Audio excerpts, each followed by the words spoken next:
Welcome, friends, to Economic Update Extra, a special continuation of our interview for the Patreon community as a sign of our appreciation for the support you have provided and continue to provide, for which we are grateful. I'm here talking to Z and Sean about Black Socialists of America. Tell me, what kind of support in general have you been able to generate in the year that you've been going? And what does it suggest to you about where your future lies in terms of participation of people? Is this where we tell them about the George Soros checks? Oh, my God. No such luck. No such luck.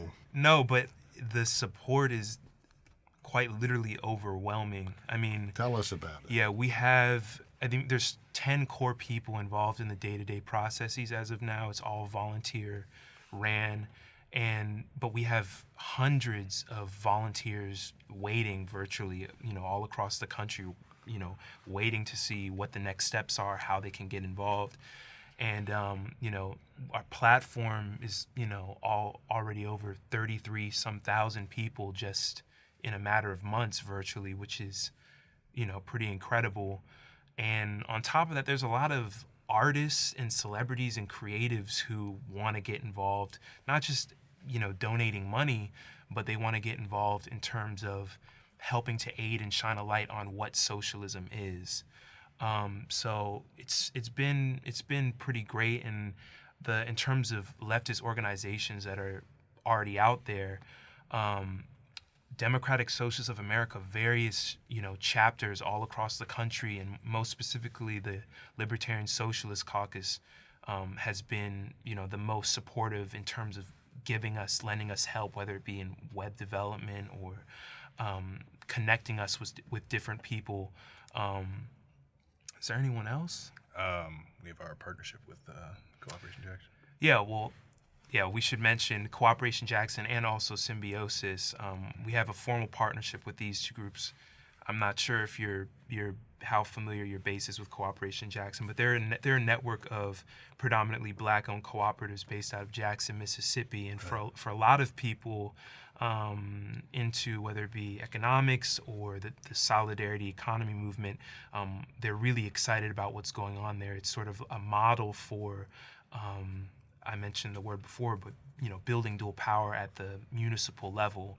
And so through our platform, we're trying to spotlight the achievements that are happening there, the challenges that they're facing there, and we're also trying to pull in resources to help support and build on what they're doing there, not get caught up in NGOism and virtually just being this bureaucracy that sits and supports a bunch of people's careers, but making sure that resources are getting to the right place. Yeah.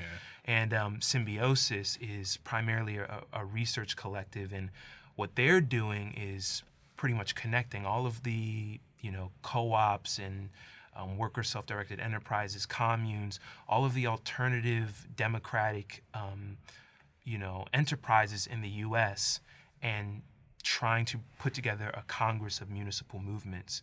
And they're also internationalists, so they're trying to I mentioned before, make sure that in this cooperative movement and this building of dual power, it's a very explicitly political movement focused on what we would call international socialism, but from from a working class standpoint, just democracy everywhere, democracy in the workplace and in the common sector, and getting enough political power to subsidize those sorts of relations and get us to a socialist society. I'd just like to underscore the importance of it. Having done this program for a while, the difference now from what things were even 5 years ago, let alone 10 or 15, the very fact that you can say you've been doing this for a year and you're overwhelmed by the response. Yeah. In the past, folks like you would have been whatever the opposite is, overwhelmed by the lack of response. Yeah. And would have inferred wrongly that there wasn't interest and support. There was. Yeah. But something really has changed in the United States. whatever people say about Trump and all of the right wing, there's something going on in the other direction too that creates the kind of response to you that you just described that is really remarkable.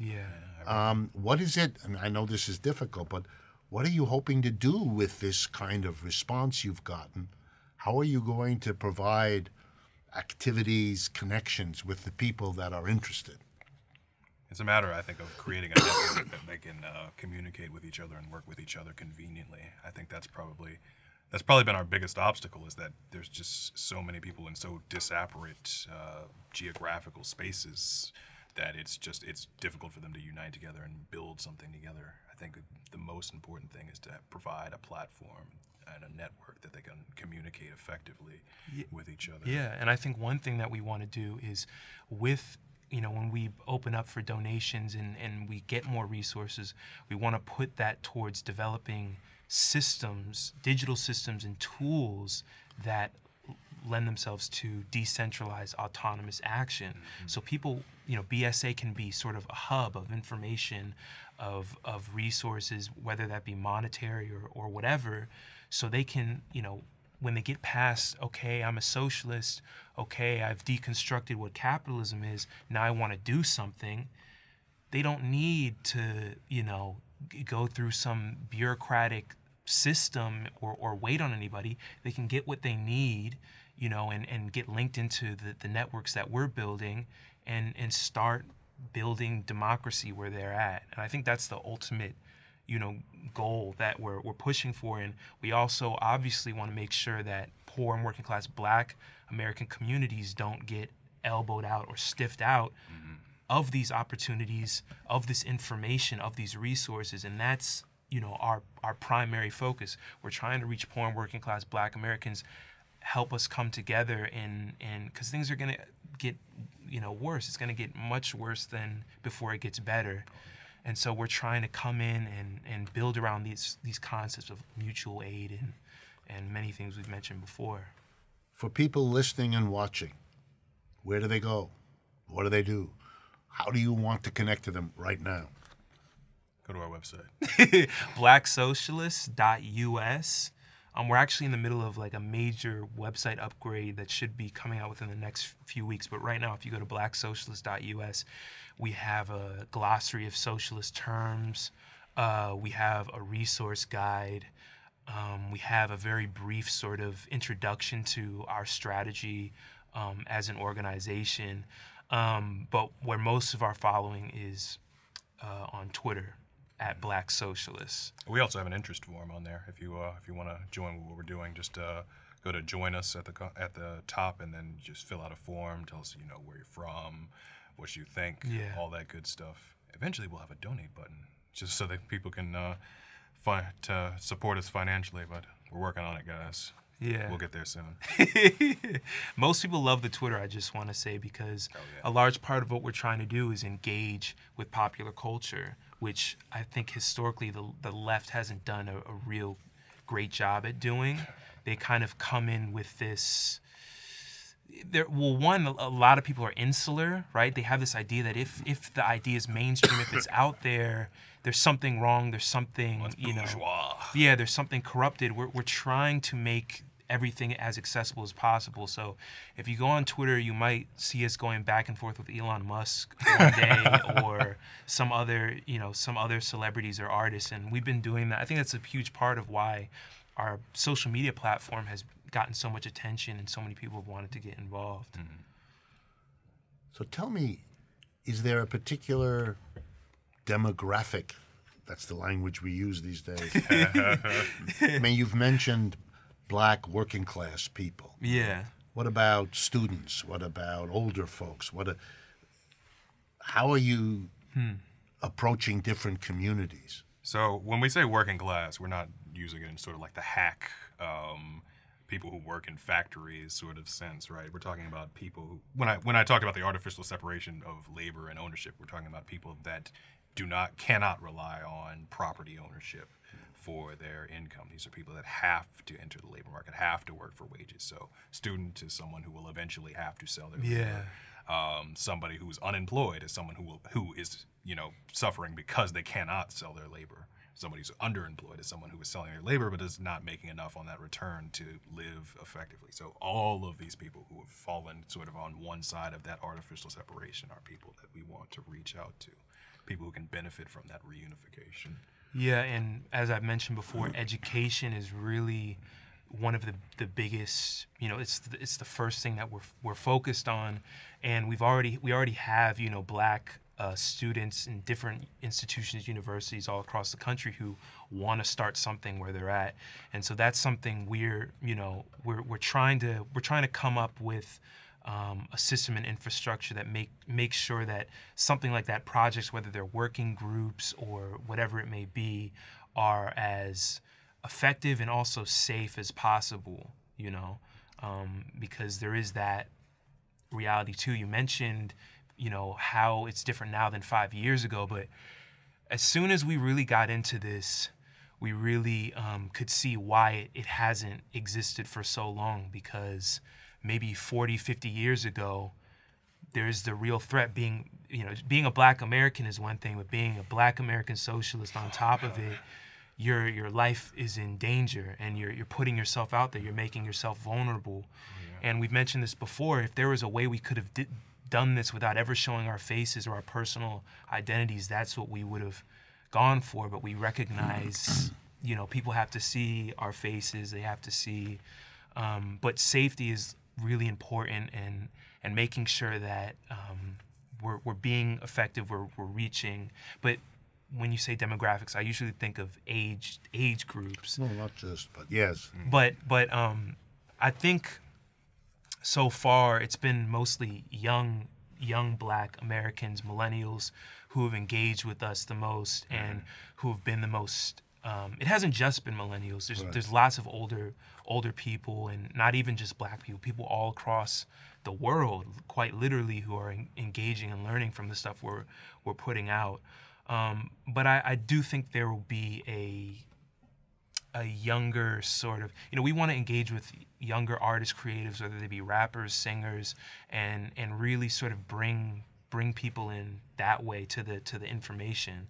But I think the foundation is going to be a rich hub of materials, books that they're for anyone, really. I mean, outside of little children. We're talking about that too, right? We're talking about that too, but yeah. Yeah, that's not a bad idea. Yeah. For children's books. Absolutely. And high school students. These are very important audiences. Anyway, Yeah. a last reflection from you. Mm-hmm. Something is changing in the United States. The very fact that you're doing this, the fact that you're getting support, the fact that you're excited and enthused about where you can go with this. These are enormous signs, before we even get to what you will achieve, that this is happening. This is extraordinary. And I just wanted to close by saying, how do you account for yourself? Why did this grab you, this opportunity, this project? That's a deep question. Yeah. What's going on? Well, it's always a little bit personal, too. It's about you as a person as well as the times you live in. And whatever final thought you might have about that. Ooh, man. I guess it's kind of like the being an addict. You have to hit rock bottom before you can kind of, just like you reach this point of like despair at the state of the world, and then you find yourself in a position where you could either passively accept it and just kind of commit yourself to being miserable for the rest of your life, or like actually commit yourself to do something about it. Yeah. So I think the roots for me, I think about my father. My father's almost 70 years old, grew up in segregated schools, and just even from being a child, hearing about his experiences under that. And then as I got older, I'm a creative, so there's a rapper by the name of Tupac Shakur. I've heard of that guy. Yeah, he's pretty well known, but one thing about him was that I think separates him from a lot of artists historically is he didn't really have the political or economic education that I've been afforded and other people have been afforded, but he saw the power in using music and art to mobilize people, not just in a broad surface level way, but in a very, very political, tangible way. You know, reaching people through the music and then moving them towards something that will liberate them. Right. And I think, you know, that's at the roots, the base of how, you know, I got here. And I was conflicted, you know, the last 3 years, especially living, you know, I studied in Japan, and then I ended up teaching English out there, and seeing Trump become president and all that, it was just, I felt a call to come back and fight it out. And I guess that's... He had the Angela Davis method. He was studying abroad, and then he found... Well, on behalf of many of us, thank you for coming back Thank and you. doing this. Thank you. And the same to you. Thank you. Thank you very much for joining us. Thank all of you in our Patreon community. I hope this has been as interesting for you as it was for me. And I look forward to talking with you again soon.